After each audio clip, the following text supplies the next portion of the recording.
Maar wat is die oplossing? Dan kom ons het die probleem geïdentifiseer en die oplossing is maklik om te sê maar die skeieregters moet beter blaas, maar in realiteit doen nie die ouens onder die omstandighede wat hulle kan. Ek bedoel, wat is die operasioneel wat Jy is besig om aan 'n plek te krap, Steven, maar ek wil glad nie iets sê, maar ek is so jy weet die oplossing is eenvoudig. As ek verlede naweek as ons verloor het, teen die Reds, en ons verloor vanaand teen die Kings.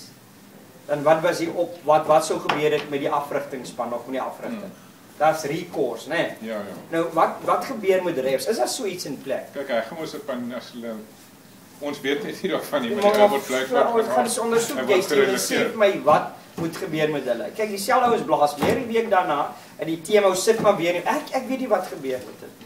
Ek weet nie of hulle untouchable is nie. Ek weet nie of daar enige assessors is hoe hulle puntetoekenning werk en goed nie, maar ek sal ook graag wil sien is om 'n goeie produk te kry, moet die almal moet weet wanneer 'n ref nie 'n goeie game het nie, waarom hy nie 'n goeie game het nie, en hy moet oor die vingers tik, want almal moet dit weet, soos ons as Afrikaners ons spelers.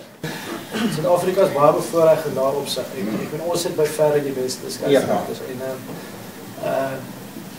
dit is nou nie want ons gewen in die afgelope 2 weke nie, maar met Jacob Peyper laasweek, Kruikenberg vandag. Ek dink regtig die dames wys dat hulle stop skeieregters